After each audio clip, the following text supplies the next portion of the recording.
Hello and welcome to a timeless synchronicity reading for the Myers-Briggs type, Enfp.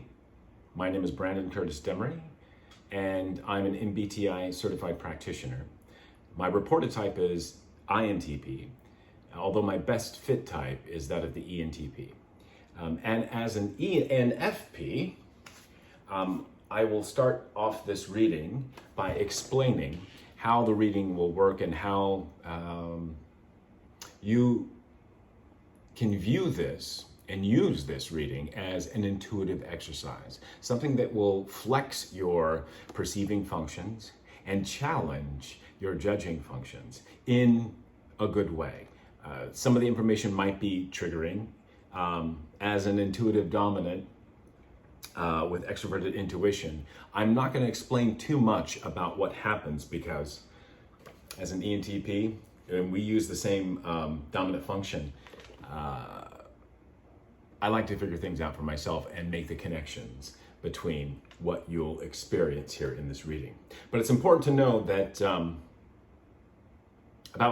in 2018, I began studying the cognitive functions long before I became certified as a practitioner. And that study of the cognitive functions, and in particular, I spent a few months typing myself and really trying to hone in and look for the subjective experience of these cognitive functions in my 3D reality. Now, given the fact that the perceiving functions are irrational, I thought that quite a daunting challenge at first, or maybe even impossible. It was much easier, of course, to find the subjective experience of when I would use my judging functions to make a decision. But it was that dominant function of extroverted intuition that was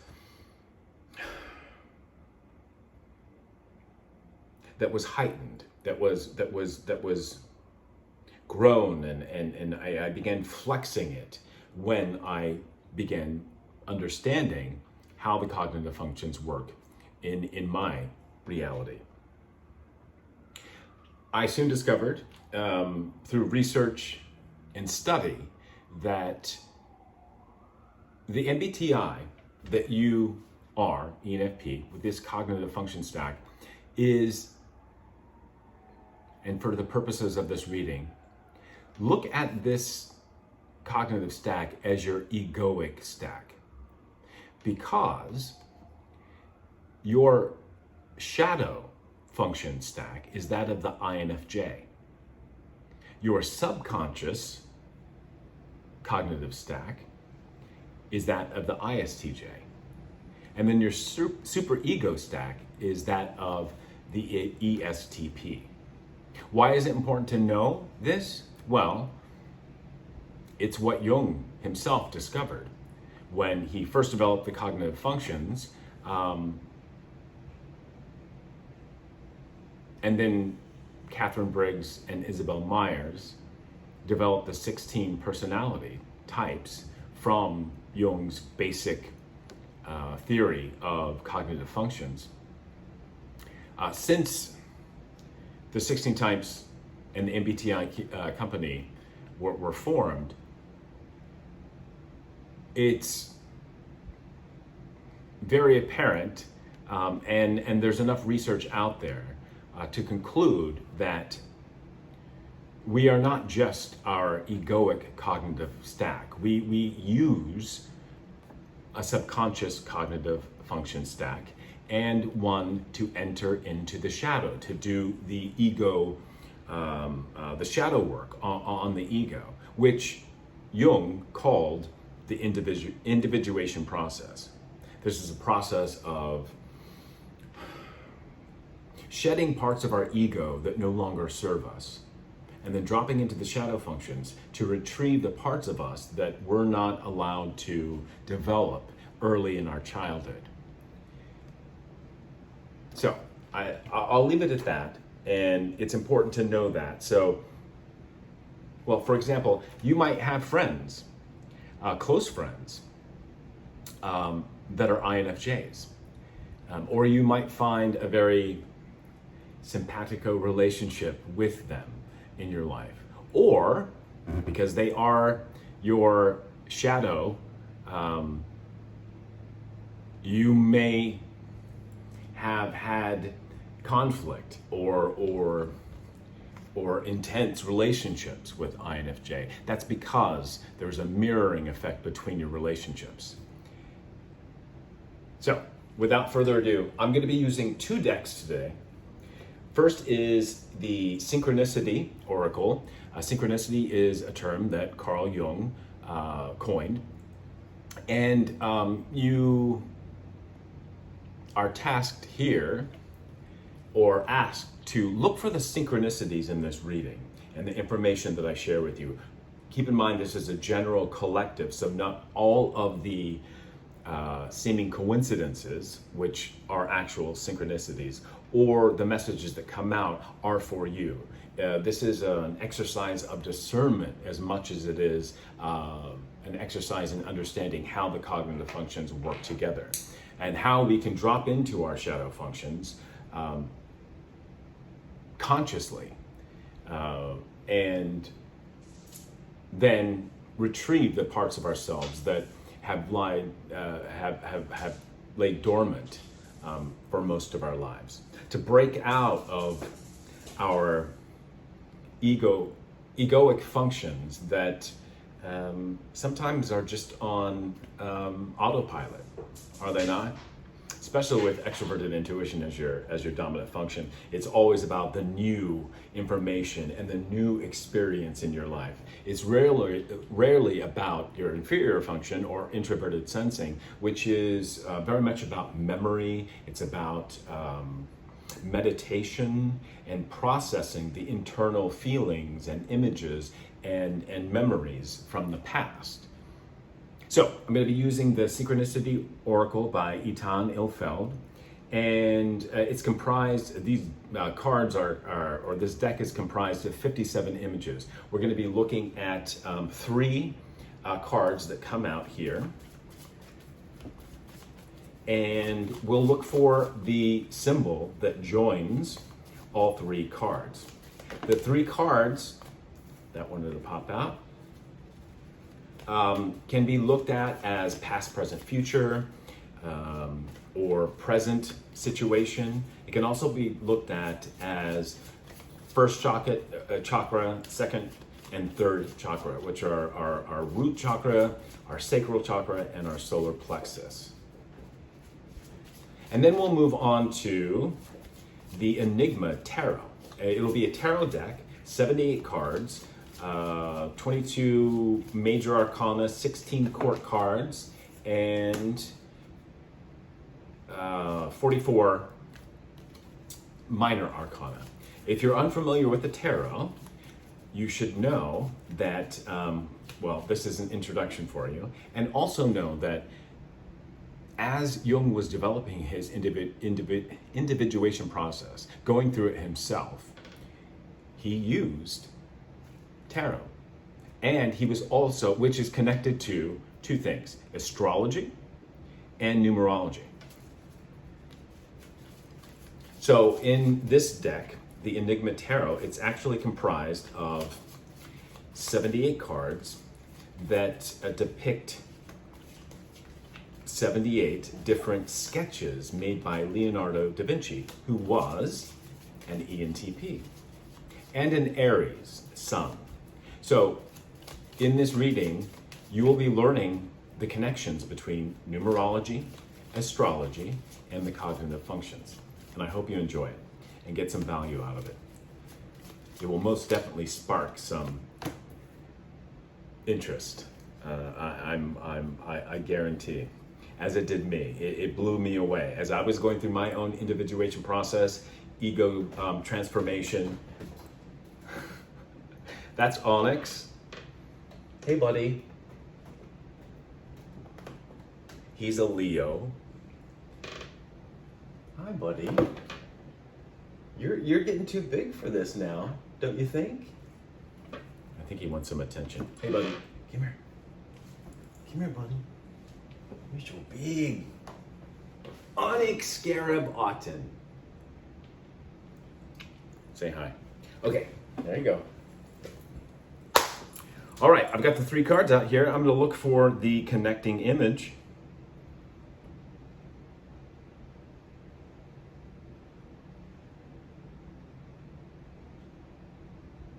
Dun.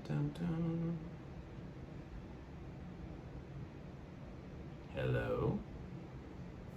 Why am I not connecting these? First card up, we have this image, the largest being the satyr or the pan character, along with the tree of life. The tree of life actually is also something that we're going to find in the tarot, for it is akin to the Enneagram. For the 10 circles here, seen here, if you take one of them away, the bottom one, you will be left with 9. This is the same thing as the 9 Enneagram types. And also, you should know, through my research and discovery of tarot and the cognitive functions and numerology, that the Enneagram is actually comprised of the 9 houses in your zodiacal chart, or the first 9 signs of the zodiac. That's Aries, Taurus, Gemini, Cancer, Leo, Virgo, Libra, Scorpio, Sagittarius. Okay, so the connecting image, my goodness, why is this not coming through?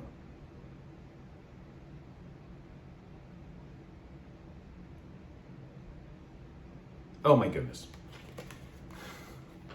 It's our pan figure. That half man, half goat. So I'm picking up earth sign. This would indicate maybe Capricorn energy. You might be a Capricorn or an earth sign.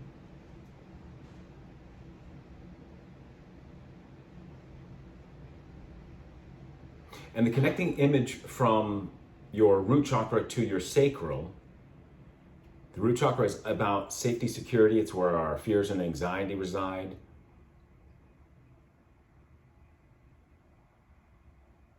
Right now, it appears to be grounded. And this is what you want in the root chakra, is to be firmly grounded in earth energy, which is Capricorn energy. Capricorn energy is also cardinal energy. It's initiating earth energy. Capricorn rules the 10th house. Saturn rules the 10th house, the planet. And it's all about structure, discipline. And there's a masculine father energy to it. And because we're moving from the root chakra to the sacral, sacral is water energy. It's about creativity. It's about sacred sexuality. It's about intuition. And the image from the sacral to the solar plexus. Solar plexus is fire energy. It's masculine energy. It's about how we express ourselves to the world.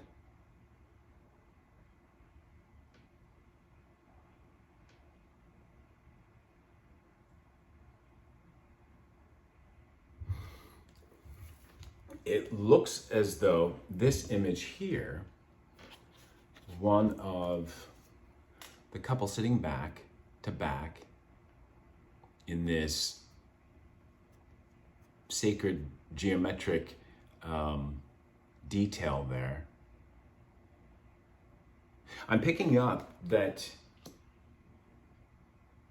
with this Capricorn energy and the satyr being grounded, satyr is also very playful and creative, magically speaking. I'm picking up that there is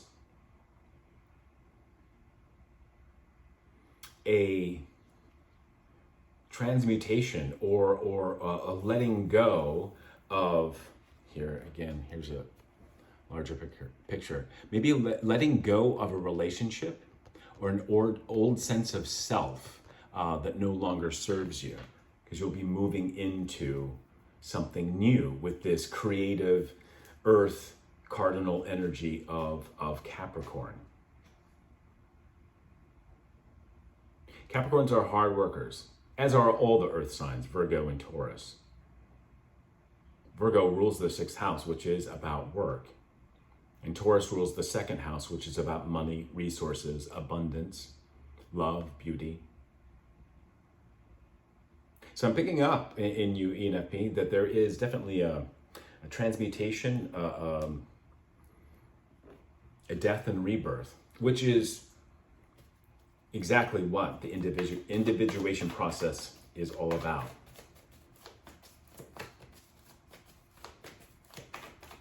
And your auxiliary function of FI is very personal.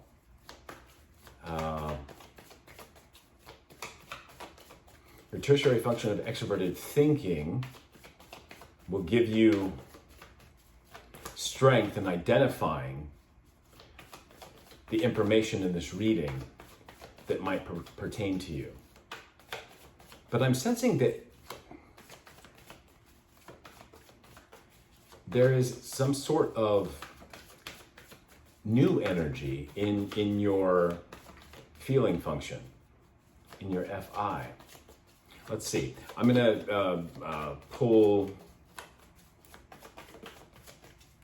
7 cards, 1 for each chakra. And we'll see what energy or messages come through in each of your chakras from the root to the crown. And I'll explain how the chakras work. They are energy centers for all of us.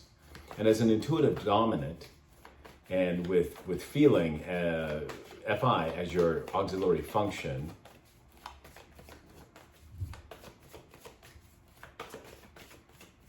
you have, we have, as intuitive dominants, great powers and gifts of intuition that are heightened or strengthened when we can balance the energies in our first 3 chakras. That opens up the 4th chakra, which is the heart, and then that goes to the throat, the 3rd eye, intuition, extroverted intuition, and the crown.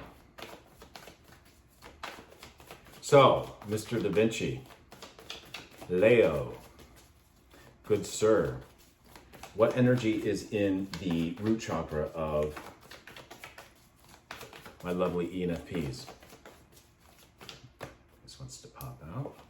These 2 do. 2 of air, 2 of swords. Air is equated to communication, thought. 2 is a number of reciprocity or polarity or contrast and change, balance. Here with the 2 of air in your root chakra, this reads respect.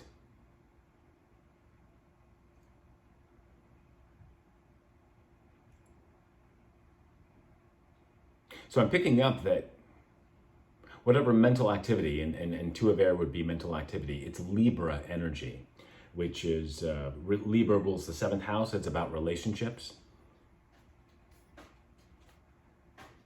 And this would be in the first decan of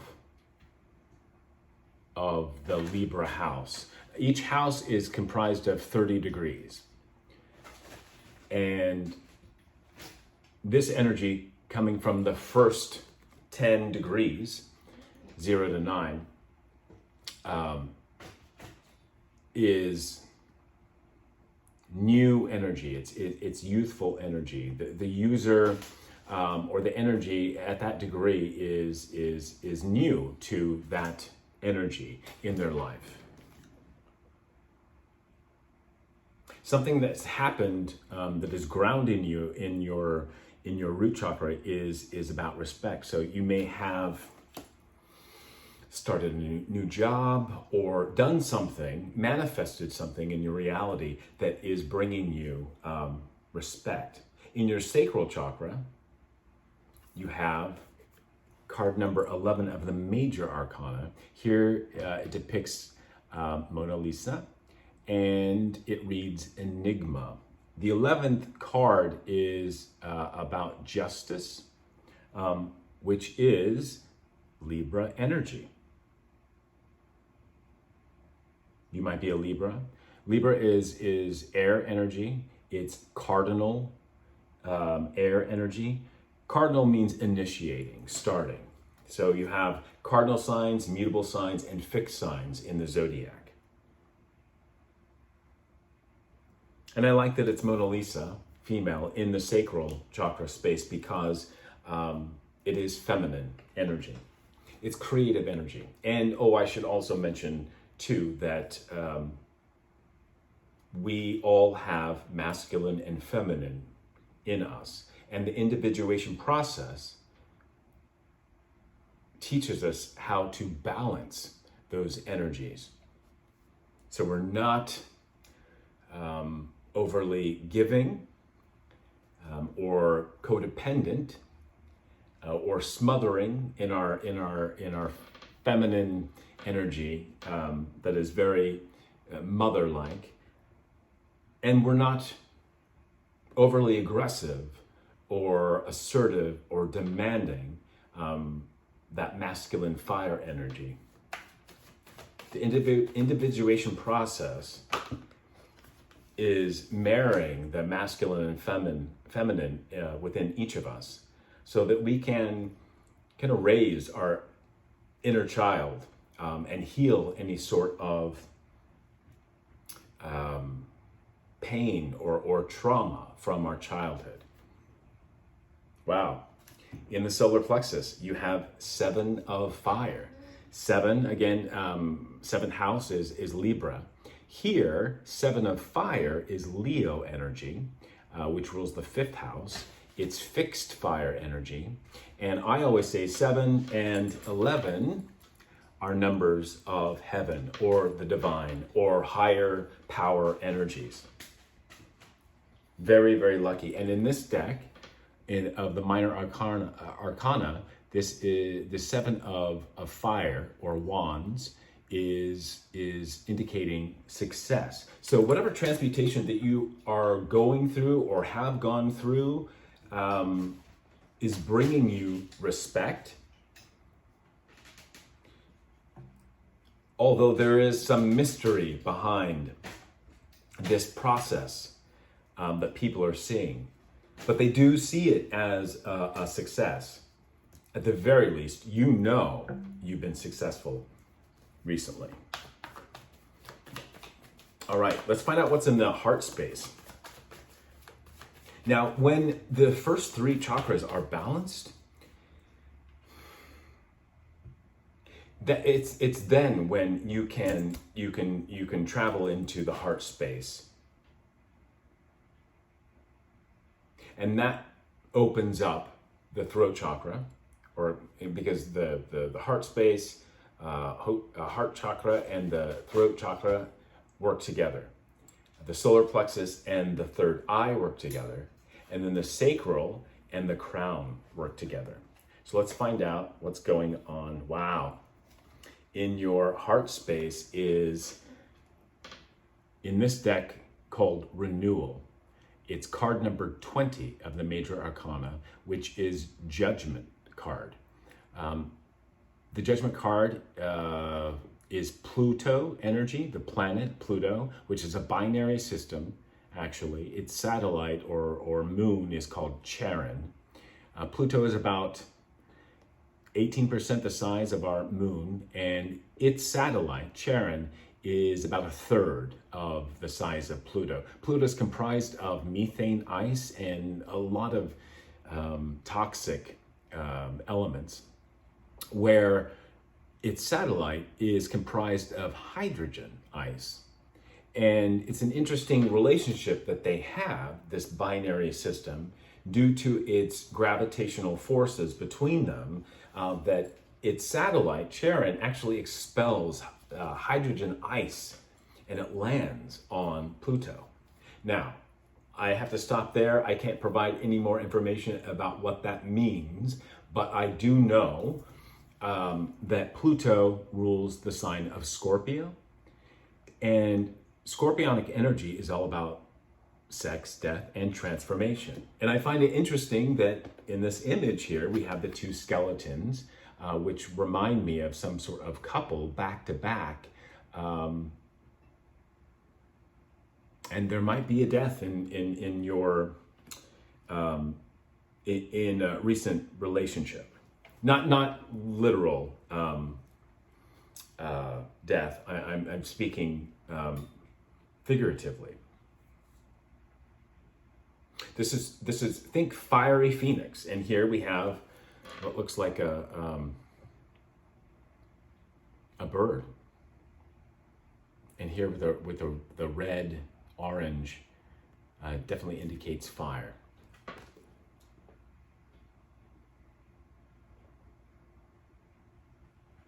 So maybe there was an ending of a relationship. And if it wasn't an external relationship you had with somebody else, it was a relationship with yourself, probably killing off some ego, which is great. That's the whole idea behind readings like this, to get information, to better understand yourself. Look for the synchronicities, which may appear at first as coincidences, but there are no coincidences. Wow. Another two. This time it is two of Earth, Pentacles, Capricorn energy. And here it's polarity. Two of Pentacles also represents Earth energy that is changeable. It's contrast. It's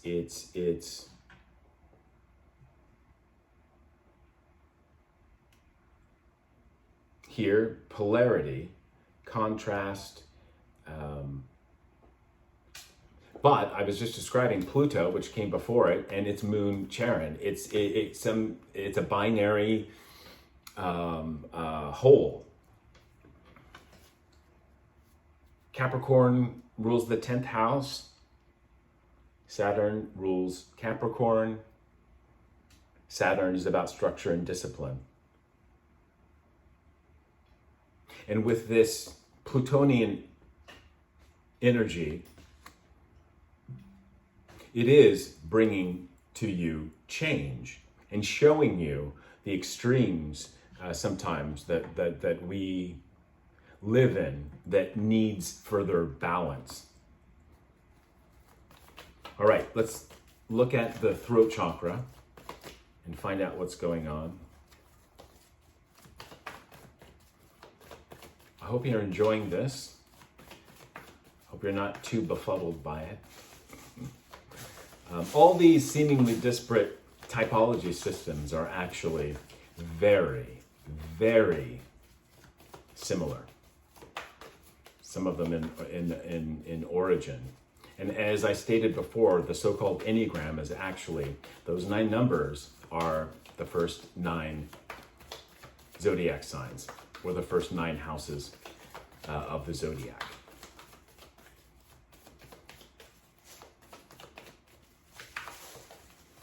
And speaking of numerology, and speaking of 2s, there are only 2 numbers. We live in a binary kind of universe, right? And the goal in this kind of work and flexing our intuition is about finding that spot in between where we can choose which way to go, or that spot in between that we can hold each opposite in alignment, in balance. So in the throat space, what do you have for us, Mr. Da Vinci?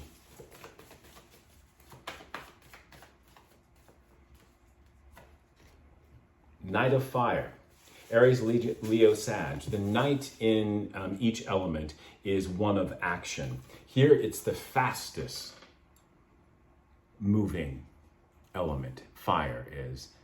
It's spirit, it's intuition, it is passion, it is drive, it is very spiritual as well.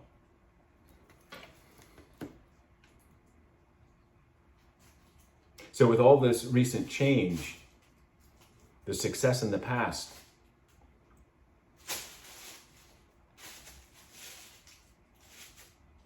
I think you're taking whatever inspiration that you have has come out of this transformational work that you're undergoing, and it need not be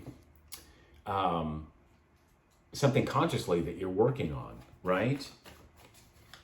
Sometimes things happen in our life or come into our life that force us to change, and if that's the case, thank you.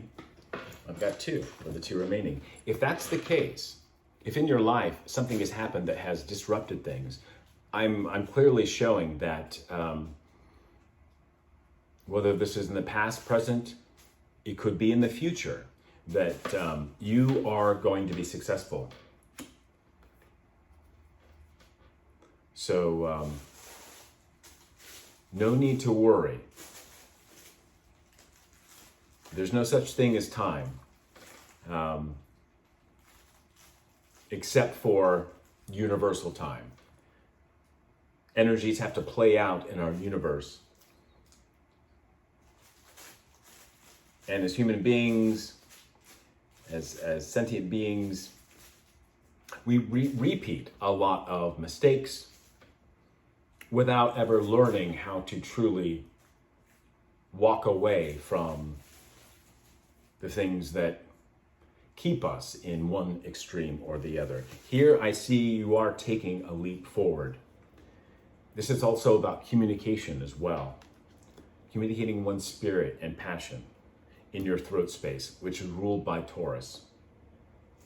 Third eye energy. Woo, this is awesome. The Fool, Major Arcana. I was talking about numerology and how all numbers are binary, right? It's zeros and ones. So this is my faith card. This is the Fool in the tarot is one who trusts in divine timing, trusts in their intuition, trusts that whatever may happen to you is not happening to you, but for you. Especially coming after the Knight of Fire, which is spiritual in nature. You may or may not be affiliated with religion, but you might consider yourself a deeply spiritual person. And that would not surprise me at all, given the fact that we have in your sacral chakra, which connects to the crown, feminine energy. 11, I said, is a number of heaven, along with 7. There's a great deal of empathy. Certainly as an ENFP, you know empathy. And a great deal of faith and divinity in walking your path right now. See, walking, the Fool, moving forward. Let's see where you're headed. Wow. In the crown, which connects to the sacral, you have Enigma, Mona Lisa, and then you have the Emperor. Emperor is card number 4 in the Major Arcana. So you have 4 Major Arcana cards out here. This is Aries energy. Aries rules the first house of the zodiac. It's cardinal fire energy, very spiritual. The first house is all about, or its motto or mantra is I am. So it's I am presence. Very spiritual. But also the Emperor is, look at how he's looking back at this journey that you've been on.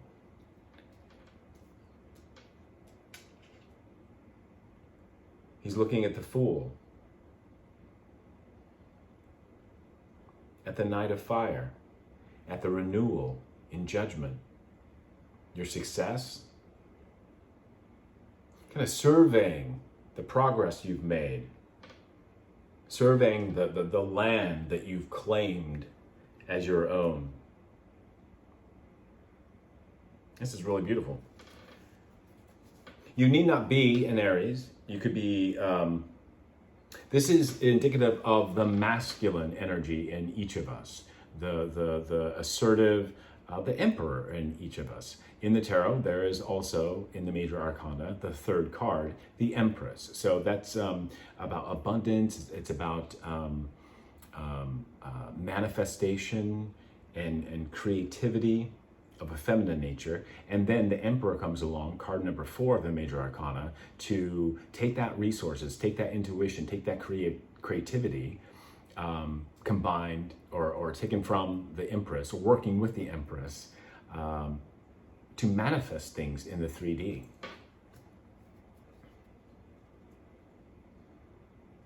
All right.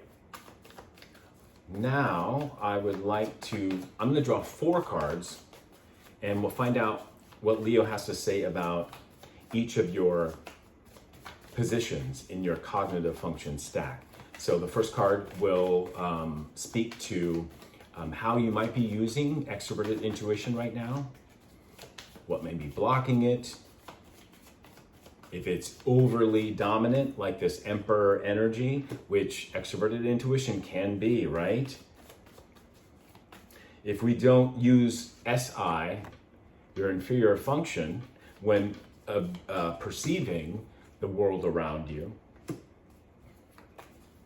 it's as if you're not really, when we're in our dominant function and give little time and patience to explore our inferior function, what happens is we can become a tyrant. That dominant function takes over. It moves from hero function to almost a nemesis-like function, because it's not balanced with the feminine, which is about going inside. Any introverted cognitive function is going to be feminine in nature. Any extroverted cognitive function is going to be masculine. And with Mona Lisa here in your sacral, which is the feminine space,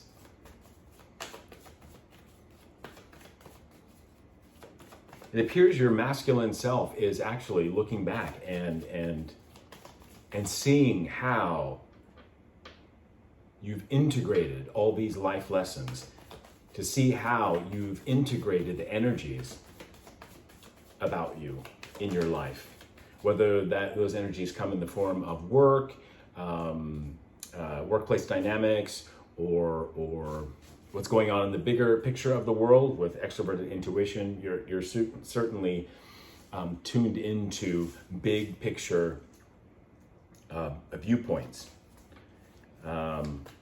It could be, a romantic relationship. No matter what it is,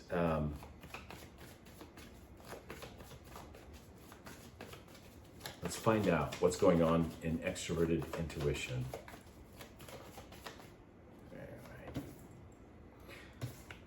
Another major arcana, card number 10, the Wheel of Fortune. This is literally Saturnian energy, or your higher self bringing good luck your way. I love that your dominant function is extroverted intuition, and we have here the 10 as an X.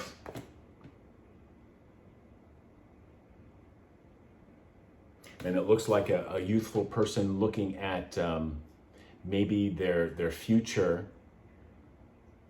self, with all this transformation energy and introspection. I'd say that you're in a good place of karma. This is entitled Time. What was I just talking about? In divine timing, timing of the universe. We can work really hard to set things in motion, but if we don't allow our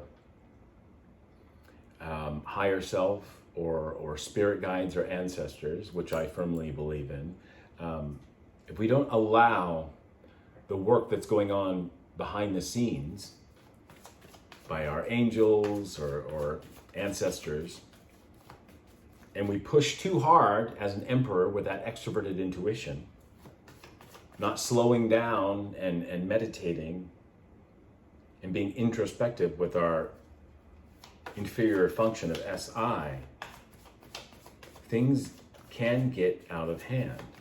And we rush and we don't allow for things to play out that need to play out before our manifestations can come in. In your introverted feeling, you have 6 of water or memory.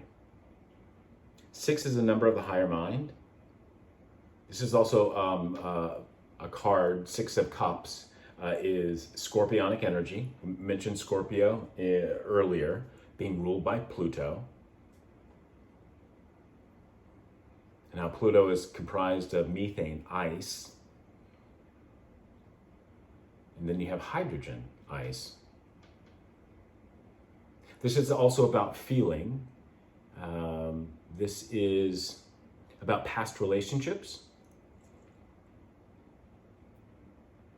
And also, it's about childhood wishes and dreams. All right, let's find out what's going on in your thinking right now.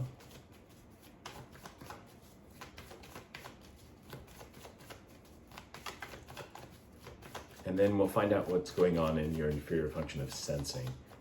And then we'll wrap up the reading. I hope you're enjoying it. Please like and share with other members of the MBTI community who might find this helpful.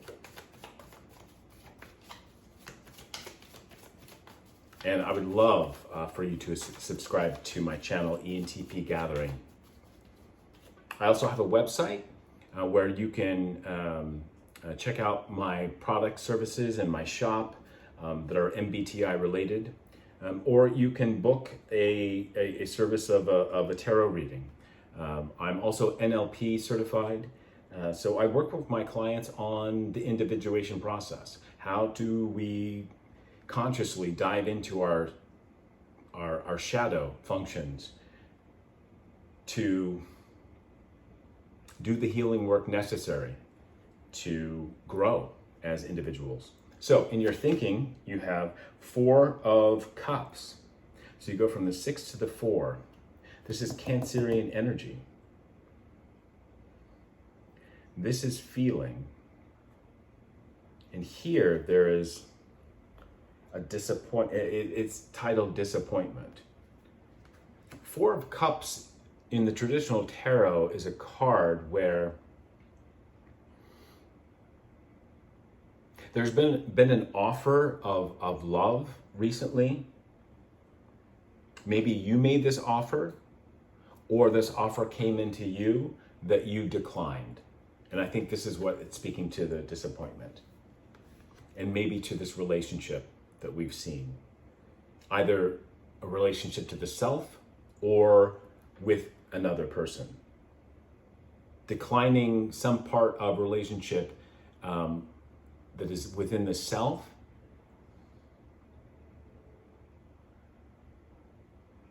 It just might be you cutting off parts of the ego that no longer serve you. Something that maybe you relied on too much, that did at a time or for a time, as I put my finger down on the time card, was serving you well, that you did enjoy, but it's become too much, too repetitive, and you've had to cut it off. And this is bringing you success. In your introverted sensing space, 5 of Earth. I love that because sensing is Earth energy.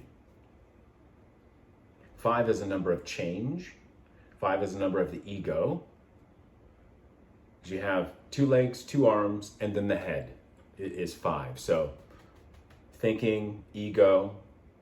When you move into the 6, here in the 6 of Cups, you add the torso, which adds the heart chakra and energy from it, and also the spleen, which is just below the heart. And this is where our fear and anxiety reside.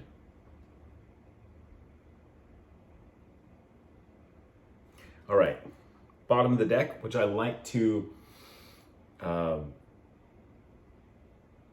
it's the overall energy of the cards out on the table. This is awesome. So you have 6, 4, 5, and bottom of the deck is 3. 3 of Pentacles. Again, earth energy. And it says perspective here. Is this not a perspective on what's going on in your life, or everything that's come before it? I've been talking about how you have been looking back or gaining a new look with this on your life, on your relationships, on the inner self. Maybe doing the individuation work, the shadow work, has gained you this faith, this, and this emperor energy to change, to grow, and become more balanced in your energies. This is good. I think I'm going to leave it here. I hope you enjoyed this reading. Please like and subscribe for more. I will be continuing with other intuitive dominant readings for the MBTI types.